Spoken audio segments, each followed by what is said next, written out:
So hey guys what's up, this is Aniruddh and welcome back to my YouTube channel. तो आज की इस video में हम करने जा रहे हैं एक्सरसाइज 3.4 से पहले के सभी एग्जांपल्स, यानी NCERT example number 18, 19, 20, 21, 22, 23 and 24। Exercise 3.4 से पहले टोटल 7 ही एग्जाम्पल है जिसे हम एक इस सिंगल वीडियो में कवर कर रहे हैं। इन एग्जाम्पल्स को करने के लिए आपको थोड़ा बहुत बेसिक्स पता होना चाहिए, जिसके ऊपर मैं एक कंप्लीटली सेपरेट वीडियो बना चुका हूं, जिसका लिंक मैंने ऊपर कार्ड में डाल दिया है और वहां जाके उस कार्ड पे क्लिक करके उस वीडियो को चेकआउट कर सकते हो। स्टार्ट करते हैं सीधा एग्जाम्पल नंबर 18 से। एग्जाम्पल 18 में हमें पूछा है find the principal solution of the equation sine x is equals to √3/2। इसका सॉल्यूशन देखते हैं किस तरह करेंगे। सबसे पहले हम इसे लिखेंगे sine x is equals to √3/2। इसका आपको पहला सॉल्यूशन तो पता है, √3/2। एक्स की वैल्यू में क्या रखूं कि √3/2 आए, तो साइन π/3 यानी 60 डिग्री पे साइन 60 की वैल्यू होती है √3/2। ये तो हमारे पास आ गई फर्स्ट प्रिंसिपल वैल्यू। ठीक है, अब हमें चाहिए सेकंड प्रिंसिपल वैल्यू। इसके लिए आपको देखना पड़ेगा साइन एक्स किस क्वाड्रेंट में पॉजिटिव होता है। तो जो साइन एक्स है वो फर्स्ट और सेकंड क्वाड्रेंट में पॉजिटिव होता है। फर्स्ट क्वाड्रेंट की तो वैल्यू हमारे पास आ गई π/3। सेकंड क्वाड्रेंट की कैसे निकालेंगे, मैंने आपको अपने बेसिक्स में बताया था, पाई माइनस π/3। यानी अगर आपको सेकंड क्वाड्रेंट में जाना है तो आपको पाई में से ओरिजिनल वैल्यू को माइनस करना पड़ेगा। इसका सॉल्यूशन करेंगे तो हमारे पास कितना आएगा, 2π/3। कितना आ गया, 2π/3 इज इक्वल्स टू √3/2। और ये आ गई हमारे पास सेकंड वैल्यू किसकी, एक्स की। सो हम लास्ट में लिख देंगे सो द प्रिंसिपल सॉल्यूशन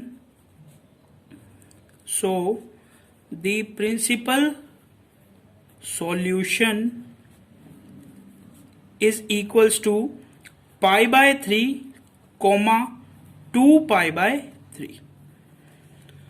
ये कंप्लीट होता है हमारा एग्जाम्पल नंबर 18। बिल्कुल सिंपल था। अब हम चलते हैं एग्जाम्पल 19 की तरफ। सो अब आप देखो एग्जाम्पल नंबर 19। एग्जाम्पल नंबर 19 में हमें दिया हुआ है find the principal solutions of the equation 10x is equals to -1/√3। तो जैसा कि मैंने आपको अपने बेसिक्स में भी बताया था कि अगर 10x या किसी भी ट्रिग्नोमेट्रिक फंक्शन की वैल्यू पॉजिटिव दी हो तब उसकी दोनों प्रिंसिपल वैल्यू निकालना आसान होता है। क्यों? क्योंकि हमें एक वैल्यू पता होती है और दूसरी वैल्यू के लिए हमें एक फॉर्मूला लगाना होता है। लेकिन जब किसी ट्रिग्नोमेट्रिक फंक्शन की वैल्यू माइनस में दे दी हो तब उसकी दोनों वैल्यूज को हमें फॉर्मूलाज लगा के निकालना पड़ता है। सबसे पहले मैं लिख लेता हूं 10x इज इक्वल्स टू -1/√3। अब आप मुझे ये बताओ 10x कौन से क्वाड्रेंट में नेगेटिव होता है। तो हमें ट्रिक पता है, ऑल साइन 10 कोस, यानी सेकंड और फोर्थ क्वाड्रेंट में क्या होता है, 10 नेगेटिव होता है। तो सबसे पहले मैं लिखूंगा सेकंड क्वाड्रेंट। सेकंड क्वाड्रेंट का मतलब होता है पाई माइनस थीटा। पाई माइनस थीटा की वैल्यू क्या रखूं, इस माइनस को इग्नोर करो। 10x is equal to 1/√3। x की किस वैल्यू पर 10x की वैल्यू 1/√3 आती है, तो 10 30 डिग्रीज पे यानी π/6 पे। और दूसरी वैल्यू 10 की क्या होगी, दूसरी वैल्यू होगी फोर्थ क्वाड्रेंट में यानी 2π माइनस थीटा। थीटा की वैल्यू कितनी है, π/6। ये मैं π/6 कैसे लिख रहा हूं, ये मैंने पाई में से और 2π में से ही माइनस क्यों किया, ये सब मैंने आपको बेसिक्स में अच्छी तरह एक्सप्लेन कर दिया था। अगर आपने वो वीडियो अभी तक नहीं देखी है तो पहले आप उस वीडियो को देख लीजिए। ठीक है, तो ये आ गई हमारे पास फर्स्ट प्रिंसिपल वैल्यू, ये आ गई सेकंड। थोड़ी सी कैलकुलेशन करेंगे, 10 इसकी कैलकुलेशन करने पे आएगा 5π/6 और इसकी कैलकुलेशन करने पे आएगा 11π/6। दोनों की वैल्यू किसके इक्वल है, -1/√3 और ये वैल्यू भी किसके इक्वल है, -1/√3। सो हम लास्ट में लिख देंगे so the principal solution is equals to 5π/6, 11π/6। इसी के साथ ये कंप्लीट होता है हमारा एग्जाम्पल नंबर 19। अब हम चलते हैं एग्जाम्पल 20 की तरफ। सो अब आप देखो एग्जाम्पल नंबर 20। एग्जाम्पल नंबर 20 में हमें दिया हुआ है find the solution of sine x is equals to -√3/2। जब आपको कहीं पे स्पेसिफाई ना किया हो कि आपको प्रिंसिपल सॉल्यूशन निकालना है, जनरल सॉल्यूशन, सिर्फ ऐसा दे दे फाइंड द सॉल्यूशन, तो इसका मतलब होता है हमें जनरल सॉल्यूशन फाइंड करना है। तो हमें इसका जनरल सॉल्यूशन फाइंड करना है। सॉल्यूशन लिखते हैं। सबसे पहले मैं लिखूंगा sine x is equals to -√3/2। सबसे पहले मुझे इसकी एक वैल्यू पता होनी चाहिए, तो मैं लिखूंगा sine x is equals to sine, क्या लिखूं मैं यहां पे, साइन एक्स की वैल्यू कौन से क्वाड्रेंट में नेगेटिव होती है, तो ऑल साइन 10 कोस, यानी थर्ड और फोर्थ में साइन की वैल्यू क्या होती है, नेगेटिव होती है। तो हम वैल्यू लेंगे थर्ड क्वाड्रेंट वाली। थर्ड क्वाड्रेंट में जाने के लिए हम क्या करते हैं, पाई प्लस थीटा। थीटा की वैल्यू क्या लूं, इस माइनस को इग्नोर करो। Sine x is equals to √3/2, x की वैल्यू क्या आएगी आपके पास, π/3, यानी थीटा की वैल्यू कितनी आ गई, π/3। एक बार मैं फिर से रिपीट करता हूं, मैंने -√3/2 की जगह ये कैसे लिखा, साइन एक्स की वैल्यू नेगेटिव होती है थर्ड और फोर्थ क्वाड्रेंट में, हमें उसकी वैल्यू लेनी है थर्ड क्वाड्रेंट में। थर्ड क्वाड्रेंट में जाने के लिए हम करते हैं पाई प्लस थीटा, और थीटा कैसे फाइंड करते हैं, इस माइनस को इग्नोर करते हैं। Sine x is equals to √3/2 का सॉल्यूशन निकालते हैं। एक्स की वैल्यू कितनी आई, जब sine x is equals to √3/2 दिया हुआ, तो साइन एक्स की वैल्यू आई π/3, वही हमारे थीटा की वैल्यू थी जिसे हमने पाई में ऐड कर दिया। यानी मैं क्या लिख सकता हूं, sine x is equals to sine 4π/3। अब आपको एक फॉर्मूला पता होना चाहिए जनरल सॉल्यूशन के लिए। If sine x is equals to sine y, then general solution क्या होगा, x is equals to n pi plus -1⁻⁴n y। ये सॉल्यूशन, ये आपको मैंने फॉर्मूला भी अपने बेसिक्स में बताया था। यानी x का जनरल सॉल्यूशन क्या हो जाएगा, n पाई प्लस -1⁻n, और y की जगह मैं लिख सकता हूं 4π/3। और यहां पे मैं छोटा सा लिख दूंगा where n belongs to z, यानी ये जो n की वैल्यू है ये कहां से बिलोंग करती है, एक इंटीजर है, z से बिलोंग करती है, z यानी सेट ऑफ इंटीजर से। इसी के साथ ये कंप्लीट होता है हमारा एग्जाम्पल नंबर 20। अब हम चलते हैं एग्जाम्पल 21 की तरफ। सो एग्जाम्पल 21 में हमें दिया हुआ है solve cos x is equals to 1/2, यानी हमें कुछ भी स्पेसिफाई नहीं किया हुआ कि प्रिंसिपल सॉल्यूशन निकालना है, जनरल सॉल्यूशन निकालना है। तो इस केस में हमेशा हमें जनरल सॉल्यूशन निकालना है। सॉल्यूशन स्टार्ट करते हैं।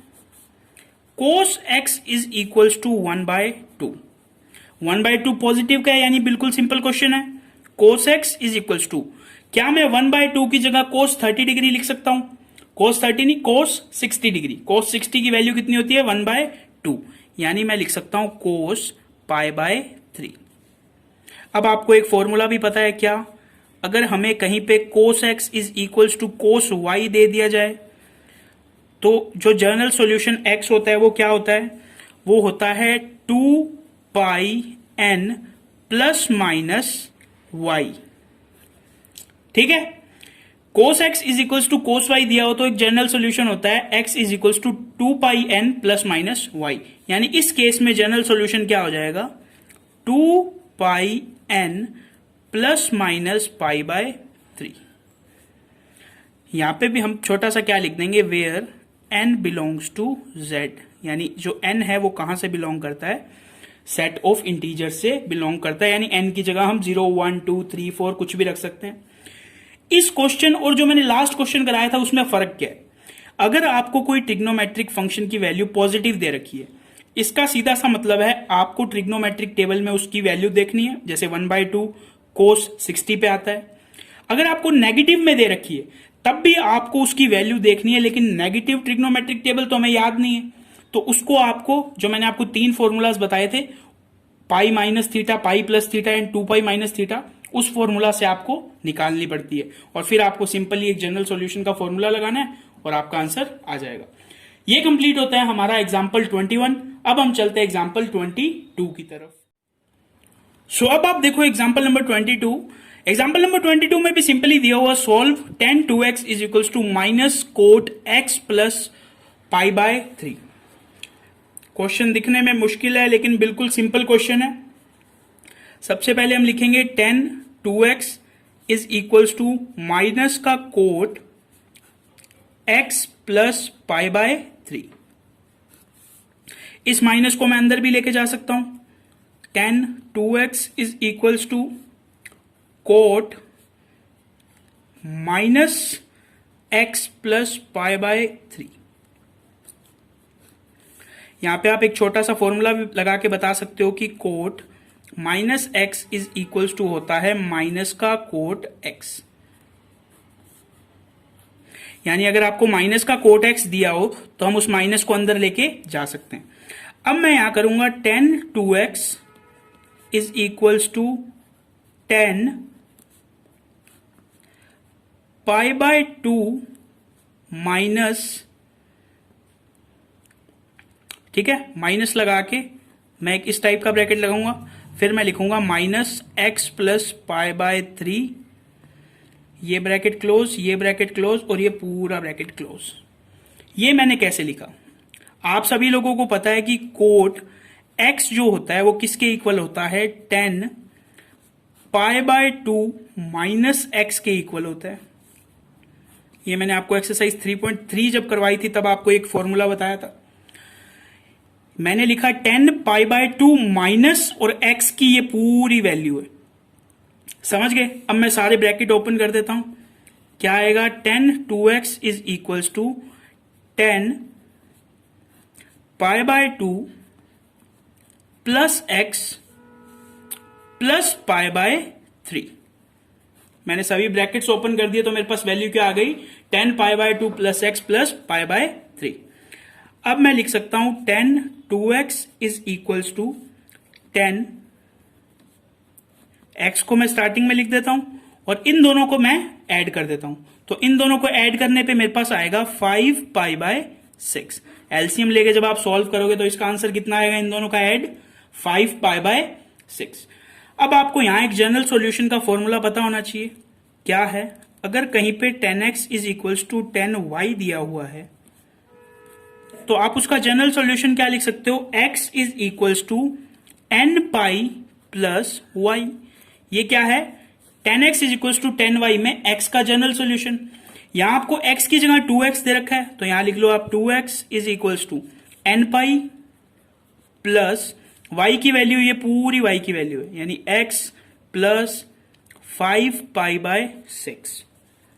ठीक है, अब मैं x को यहीं रहने देता हूं। रुको, इस 2x को मैंने यहीं रहने दिया, इस x को मैं इधर ले आया, माइनस का हो गया और यहां पे क्या बच गया? n pi plus 5 pi by 6। x की वैल्यू हमें निकालनी थी, x की वैल्यू क्या आ गई? n pi plus 5 pi by 6 और यहां पे हम लिख देंगे where n belongs to z, यानी n belongs to set of integers. ये कंप्लीट होता है हमारा एग्जाम्पल 22। अब हम चलते हैं एग्जाम्पल 23 की तरफ। सो अब हम करते हैं एग्जाम्पल 23। एग्जाम्पल 23 में हमें दिया हुआ है सॉल्व। सो अब हम करते हैं एग्जाम्पल 23। एग्जाम्पल 23 में हमें दिया हुआ है solve 2x sine 2x minus sine 4x plus sine 6x is equals to 0। Solve का मतलब हमें इसका जनरल सॉल्यूशन निकालना है। तो हम लिखते हैं sine 2x plus sine 6x minus sine 4x। तो आप पूछोगे सर आपने इन दोनों को एक साथ में क्यों लिखा? क्योंकि इन दोनों में मैं sine a plus sine b का फॉर्मूला लगाने वाला हूं। एक्सरसाइज 3.3 में आपने पढ़ा था इसका फॉर्मूला। क्या फॉर्मूला था इसका? इसका फॉर्मूला था 2 sine a plus B by 2 cos a minus B by 2। ये फॉर्मूला आपको याद होना चाहिए साइन a प्लस बी का। मैं इसमें अप्लाई करता हूं 2x प्लस 6x में, तो मेरे पास आएगा 2 साइन a प्लस बी यानी 2x plus 6x 8x by 2 cos a minus B यानी 2x माइनस 6x माइनस का 4x बाय 2 और माइनस में हमारे पास चल रहा है sign 4x is equals to 0। इसको थोड़ा सा सॉल्व करते हैं। 2 साइन 2 4 जा 8 यानी 4x और 2 2 जा 4 यानी कोस माइनस का 2x और माइनस में हमारे पास चल रहा है sign 4x is equals to 0। अब आप लोगों को cos x की एक प्रॉपर्टी पता है कि ये माइनस को खा जाता है, तो हम यहां लिख देंगे 2 sine 4x cos 2x minus sine 4x is equals to 0। यहां तक आपको समझ आ गया होगा। अब मैं इस पूरे में से साइन 4x को ले लेता हूं कॉमन। कॉमन का मतलब है मैंने सब पूरे में साइन 4x का डिवाइड दे दिया, तो यहां मेरे पास बचा 2 cos 2x माइनस यहां सिर्फ साइन 4x था, अगर मैंने वही उससे ले लिया तो उसके पास बचा 1 इज इक्वल्स टू 0। यहां से हमारे पास दो केस बनेंगे। पहला केस बनेगा sign 4x is equals to 0 और दूसरा केस मेरे पास बनेगा 2 cos 2x minus 1 is equals to 0। दो केस का मतलब क्या है, मेरे पास इसमें x के दो जनरल सॉल्यूशन आएंगे। तो पहला मैं आपको फॉर्मूला बताता हूं। अगर कहीं पे sine x is equals to 0 दिया हो तो उसका जनरल सॉल्यूशन होता है x is equals to n pi. क्या होता है? x is equals to n पाई।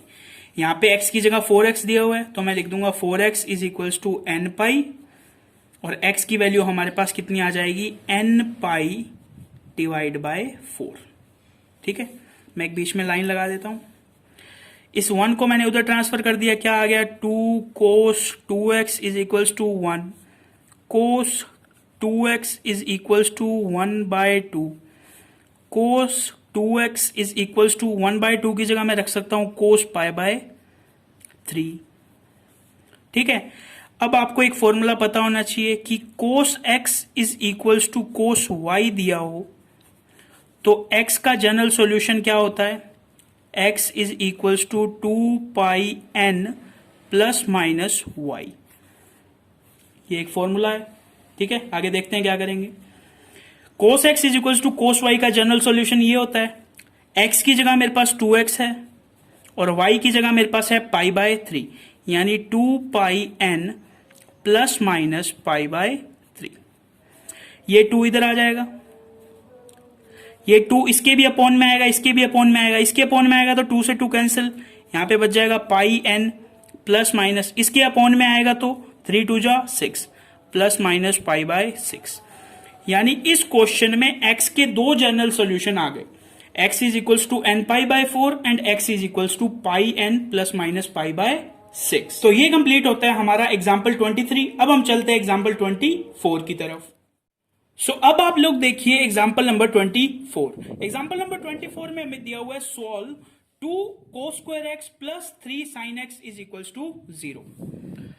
बिल्कुल सिंपल सा सॉल्यूशन है, हमें जनरल सॉल्यूशन फाइंड करना है x का। लिखेंगे हम 2 cos square x plus 3 sin x is equals to 0। अब आप लोगों को एक प्रॉपर्टी पता है साइन स्क्वायर x और cos स्क्वायर x की, कि sine square x plus cos square x होता है 1। अगर यहां से मुझे cos स्क्वायर x की वैल्यू चाहिए तो मैं साइन x को उस साइड रख के ला सकता हूं 1 माइनस साइन स्क्वायर x। ये फॉर्मूला मुझे पता है, यानी मैं cos स्क्वायर x की जगह 1 माइनस साइन स्क्वायर x रख सकता हूं। तो मैंने cos स्क्वायर x की जगह रख दिया 1 माइनस साइन स्क्वायर x और प्लस में मेरे पास है 3 sine x is equals to 0। इस 2 को अब मैं अंदर मल्टीप्लाई करूंगा, 2 minus 2 sine square x plus 3 sine x is equals to 0। अब मैं इस स्क्वायर वाली टर्म को पहले लिख लेता हूं, 2 sine square x plus 3 sine x और लास्ट में मैं लिख लेता हूं प्लस 2 इज इक्वल्स टू 0। ये जो प्लस 2 था ये स्टार्टिंग में था बिल्कुल। अब मैं इन तीनों का साइन चेंज कर देता हूं, ये हो जाएगा प्लस का 2 साइन स्क्वायर x, ये हो जाएगा माइनस का 3 साइन x और ये भी हो जाएगा माइनस का। ठीक है, अब यहां मेरे को एक चीज अज्यूम करनी है, let sine x is equals to t। Sine x को मैं क्या मान लिया? मैंने यहां पे t मान लिया, यानी मैं साइन x की जगह t रख सकता हूं, यानी मैं साइन स्क्वायर x की जगह t स्क्वायर रख सकता हूं माइनस, और इस साइन की जगह भी मैं t रख सकता हूं, यानी 3t minus 2 is equals to 0। तो ये आपके पास एक इक्वेशन आ गई जिसका सॉल्यूशन निकालना आपको आता है। इस माइनस 3t को ब्रेक डाउन करेंगे, क्या आएगा? माइनस का 4t plus t minus two is equals to 0। अब देखो इसके अंदर से मैंने 2t कॉमन ले लिया तो मेरे पास रह गया t माइनस टू, और यहां से मैंने +1 कॉमन ले लिया तो यहां पे रह गया t minus two is equals to 0। अब इसके अंदर से पूरे के अंदर से मैंने t माइनस टू को कॉमन ले लिया तो मेरे पास बच गया 2t + 1। अब मैंने आपको बताया था जब आप क्वेश्चन के बीच में कोई भी चीज लेट करते हो या कोई भी चीज उधार लेते हो तो आपको उसे वापस देना पड़ता है, यानी आपको t की जगह फिर से क्या रखना पड़ेगा, sin x, यानी sin x minus two bracket में 2 sin x + 1 is equals to 0। जैसा कि आपको पता है यहां से दो सॉल्यूशन आएंगे, पहला आएगा sin x minus two is equals to 0 और दूसरा सॉल्यूशन आएगा 2 sin x + 1 is equals to 0। ठीक है, बीच में मैं एक लाइन लगा देता हूं। क्या आपको यहां तक बात समझ में आ गई? अब मैं यहां से sin x की वैल्यू निकालता हूं, sin x is equals to 2। ये स्टेटमेंट यहीं पे गलत हो चुकी है। sin x की वैल्यू कभी 2 नहीं हो सकती क्योंकि sin x की मैक्सिमम वैल्यू 1 है और मिनिमम -1 है। sin x कभी भी 2 नहीं हो सकता, तो इस साइड को हम यहीं पे खत्म कर देंगे। अब बात करते हैं इस साइड पे, इस -1 को उधर 0 वाली साइड करेंगे तो आ जाएगा 2 sin x is equals to -1। यहां से जब मैं sin x की वैल्यू निकालूंगा तो मेरे पास आएगी -1/2। ठीक है, अब यहां पे मैं एक छोटा सा स्किप करूंगा, sin x is equals to -1/2, यानी sin x is equals to sin 7π/6। अब आप मुझसे पूछोगे सर आपने -1/2 को sin 7π/6 कैसे लिख दिया? तो हमने शुरू से काफी एग्जांपल्स कर लिए हैं, इस चीज को आप खुद करके देखोगे कि -1/2 की वैल्यू 7π/6 कैसे हो गई। ठीक है, तो मैंने यहाँ पे क्या रख लिया, -1/2 की जगह 7π/6 रख लिया। अब आपको sin x is equals to sin y का फॉर्मूला पता है, x की जगह मैं क्या रखूंगा, n π प्लस -1n और फिर क्या रख दूंगा मैं 7π/6 यानी y की वैल्यू। यानी इस क्वेश्चन में x का जनरल सॉल्यूशन क्या आ गया, n π प्लस -1n 7π/6 और यहां पे कॉमा लगा के लिख देंगे n बिलोंग्स टू z, यानी जो n की वैल्यू है वो z से बिलोंग करती है। तो इसी के साथ ये कंप्लीट होता है हमारा एग्जाम्पल नंबर 24। वीडियो थोड़ी सी लेंथी हो चुकी है मुझे पता है, लेकिन हमने एक ही वीडियो में एक्सरसाइज 3.4 से पहले के सभी एग्जाम्पल्स को कवर कर लिया। तो बस आज की वीडियो में इतना ही। अगर आपको ये वीडियो पसंद आई हो या आपको ये वीडियो हेल्पफुल लगी हो तो इस वीडियो को एक लाइक जरूर कर देना, इसे अपने फ्रेंड्स एंड क्लासमेट के साथ शेयर भी कर देना। आपका कोई भी डाउट या इस वीडियो के लिए आपका कोई भी फीडबैक आप कमेंट बॉक्स में जरूर बताएं। तो बस आज की वीडियो में इतना ही, मिलते हैं नेक्स्ट वीडियो में, तब तक के लिए थैंक्स फॉर वॉचिंग।